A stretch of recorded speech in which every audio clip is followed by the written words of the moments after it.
Hello दोस्तों, स्वागत है आपका आपके अपने यूट्यूब चैनल नवीन सिंह डिजिटल में। दोस्तों, आज इस वीडियो में हम बैंक की जो डिपॉजिट स्लिप होती है वो किस तरह से फिल की जाती है, आज वो भरना सीखेंगे।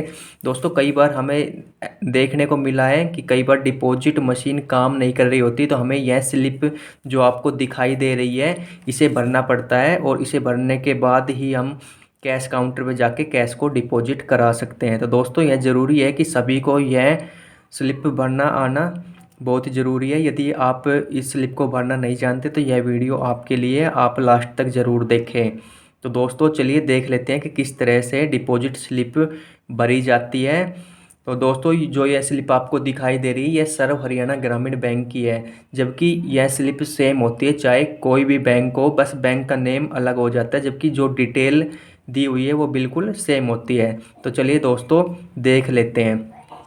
तो दोस्तों, जो आपको यहाँ पे अकाउंट नंबर दिखाई दे रहा है, सबसे पहले हम अकाउंट नंबर डालेंगे किसके अकाउंट में हम कैश डिपॉजिट करा रहे हैं। तो मैं यहाँ पे अकाउंट नंबर डाल देता हूँ।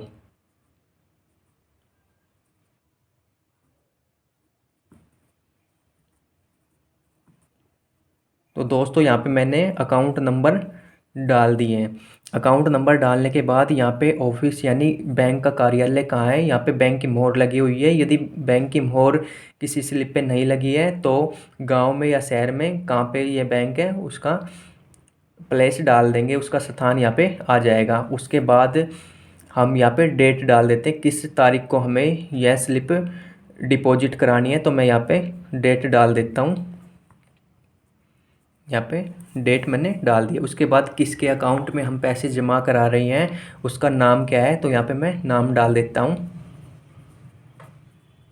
इसी तरह से आपको यह फिल करनी है। उसके बाद हम कितनी राशि डिपॉजिट करा रहे हैं उतनी अमाउंट हम यहाँ पे डाल देंगे। यानी मैं 20,000 रुपये यहाँ पे जमा कराना चाहता हूँ, तो यहाँ पे मैं 20,000 रुपये डाल दूँगा। उसके बाद राशि शब्दों में, यानी हम हिंदी में भी लिख सकते हैं और इंग्लिश में भी लिख सकते हैं। यदि आप इंग्लिश में लिखना चाहते हैं तो यहाँ पे इंग्लिश में भी लिख सकते हैं 20,000।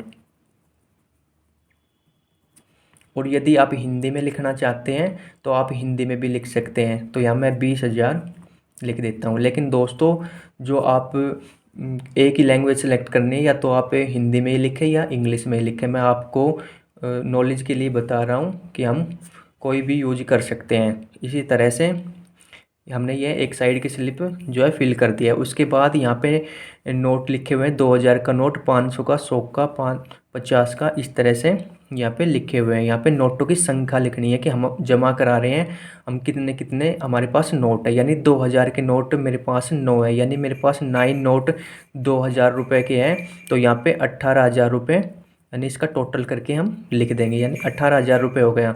उसके बाद 500 रुपये के मेरे पास कितने नोट हैं, तो 500 रुपये के मेरे पास 3 नोट हैं, तो यानी 1,500 रुपये हम यहाँ पे टोटल करके लिख देंगे। उसके बाद 100 रुपये के कितने नोट हैं, 100 रुपये के मेरे पास 5 नोट है, तो यहाँ पे मैं 500 रुपये इसका टोटल लिख दूँगा।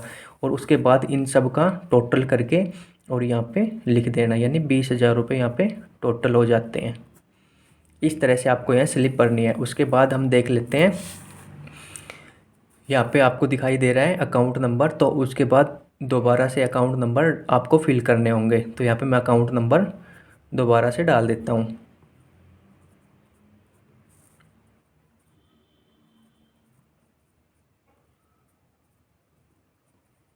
दोस्तों, अकाउंट नंबर बिल्कुल सही डालना है। यदि आप अकाउंट नंबर में गलती कर देते हैं तो आपके अकाउंट में पैसे जमा नहीं हो पाएंगे। उसी तरह से यहाँ पे भी डेट डालनी है। तो मैं यहाँ पे डेट डाल देता हूँ। डेट डालने के बाद यहाँ पे आ रहा है खातेदार का नाम, जिसके खाते में आप जमा कर रहे हैं, तो यहाँ पे नाम डाल देंगे। उसके बाद यहाँ पे आ रहा है एड्रेस, आपको अपना एड्रेस डाल देना है, हाउस नंबर जो भी है, और कहाँ से आप है, यानी जिस गांव से है तो गांव का नाम डाल देंगे, शहर से है तो आप शहर का नाम डाल देंगे।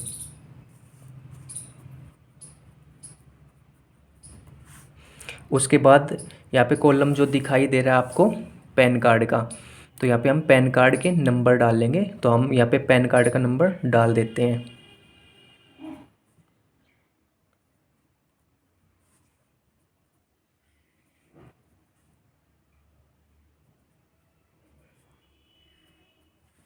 तो दोस्तों यहाँ पे मैंने पैन कार्ड के नंबर डाल दिए हैं। उसके बाद यहाँ पे आ रहा है फ़ोन नंबर। दोस्तों यहाँ पे अपने फ़ोन नंबर आपको जो है फिल कर देने हैं। यहाँ पे मैंने फ़ोन नंबर अपने डाल दिए हैं। उसके बाद यहाँ पे हमें अमाउंट डालने, हम कितने रुपए जमा करा रहे हैं। आप हिंदी में डालना चाहो तो हिंदी में भी लिख सकते हैं, इंग्लिश में लिखना चाहे तो इंग्लिश में भी लिख सकते हैं। तो यहाँ पे मैं इंग्लिश में लिख देता हूँ।